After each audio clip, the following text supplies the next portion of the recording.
नमस्कार दोस्तों पश्चिम बंगाल में टीएमसी टूट चुकी है। ममता बनर्जी की पार्टी मुश्किलों के दौर में है। ममता सत्ता से बाहर है। सबसे ज्यादा बात अगर किसी की हो रही है तो वो सायोनी घोष की है। सायोनी घोष जाधवपुर की सांसद हैं। ममता बनर्जी की बड़ी भरोसेमंद रही हैं और इसी वजह से इस बात पर हर कोई यकीन नहीं कर पा रहा है कि सायोनी घोष जैसी नेता, जो ममता बनर्जी को अपना नेता बताती थी, जो ये बताती थी कि ममता बनर्जी की तरह उनको भी स्ट्रीट फाइटर वाली पॉलिटिक्स करनी है, आखिर वो सायोनी घोष ममता का साथ छोड़कर क्यों चली गई?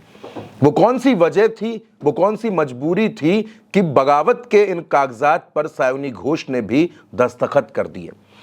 लोग अपने अपने तरीकों से सायोनी घोष के बारे में पता करने की, जानने की कोशिश कर रहे हैं। लेकिन दोस्तों, आज मैं बात करूंगा सायोनी घोष की एक कलीग के बारे में जो उनके साथ सांसद हैं। संसद में अक्सर उनके साथ नजर आती थी, महुआ मोइत्रा। महुआ मोइत्रा भी टीएमसी की सांसद है और आप जानते हैं फायर ब्रांड नेता हैं। भारतीय जनता पार्टी पर खूब हमले बोलती हैं। जब ये खबरें चल रही थी कि टीएमसी में सांसद बगावत कर रहे हैं तो बहुत से लोग महुआ मोइत्रा के नाम पर भी शक कर रहे थे। उनको लग रहा था कि काकोली घोष की तरह, रचना बनर्जी की तरह महुआ मोइत्रा भी बगावत कर देंगी, लेकिन ऐसा हुआ नहीं, बल्कि बगावत सायोनी घोष ने कर दी। महुआ मोइत्रा एक इंटरव्यू में थी जहां पर उन्होंने सायोनी घोष के बारे में बातचीत की। महुआ मोइत्रा ने कहा कि अभी उसका पॉलिटिकल करियर बहुत छोटा सा है, वो पहली बार सांसद बनी है, वो बेवफा नहीं है। महुआ मोइत्रा ने सायोनी घोष को अपनी छोटी बहन कहा और यह भी कहा कि वो बिल्कुल बेटी की तरह है, उसके दिल में कुछ नहीं है, कोई छल कपट नहीं है।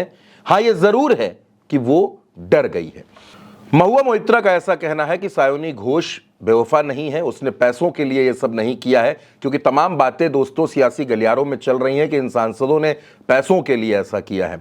महुआ मोइत्रा का कहना है कि वो मूल्यों पर जीने वाली एक लड़की है, बहुत साधारण सी और बहुत सामान्य सोच रखती है, वो इस तरह की राजनीति में नहीं फंसती है। जाहिर सी बात है कि वो डर गई है। अब सवाल यहीं पे पैदा होता है कि आखिर सायोनी घोष किस बात से डर गई हैं? किस चीज का डर सायोनी घोष के दिल में था? वो कौन सी बात थी जिससे सायोनी घोष डरी हैं? और वो कौन सी बात है जिसको अभी पूरा महुआ मोइत्रा ने नहीं बताया है? क्या महुआ मोइत्रा इस बात को जानती हैं कि सायोनी घोष किस बात से डरी हैं? क्या महुआ को यह पता है? क्योंकि महुआ मोइत्रा यह कह रही हैं कि वो मेरे बहुत नजदीक रही है, मेरे लिए बेटी की तरह है, मेरे लिए छोटी बहन की तरह है और मैं उसे बहुत ज्यादा मानती हूं, लेकिन उसने ऐसा किया है ये जानकर मैं बहुत हैरान हूं, मुझे बहुत बुरा लग रहा है और ऐसा नहीं होना चाहिए था। दोस्तों, पश्चिम बंगाल में ममता बनर्जी ने मां, माटी और मानुष की राजनीति की। ममता बनर्जी ने कभी भी महिलाओं को आगे बढ़ाने का कोई मौका ऐसा नहीं था कि उन्होंने रोक दिया हो। खूब महिलाओं को आगे बढ़ाया, विधायक बनाया, सांसद बनाया, पार्टी में पद दिए। सायोनी घोष को 2021 में विधानसभा का चुनाव लड़ाया, 2024 में लोकसभा का चुनाव लड़ाया, टीएमसी के यूथ विंग की कमान सौंप दी और जब यह बगावत चल रही थी तो इस बगावत के बीच में भी सायोनी घोष को टीएमसी की यूथ विंग का दोबारा अध्यक्ष बनाया।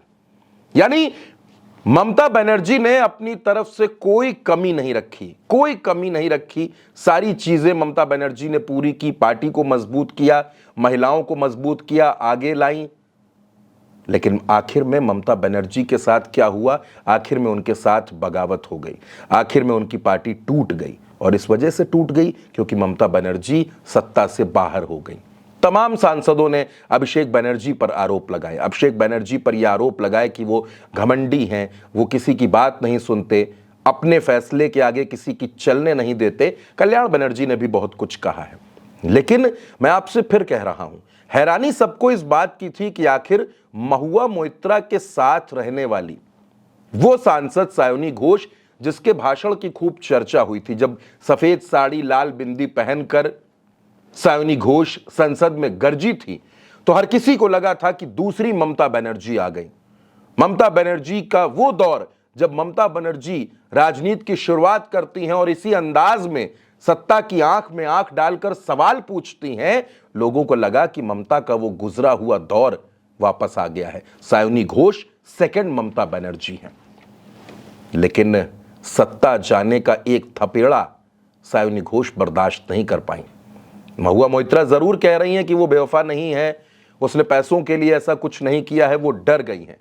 तो अब सवाल यही है कि आखिर सायोनी घोष के डरने की वजह सामने आएगी या फिर नहीं आएगी। आप इस पर क्या सोचते हैं? आप अपनी राय कमेंट बॉक्स में जरूर लिखिएगा। फिलहाल के लिए इतना ही। नमस्कार।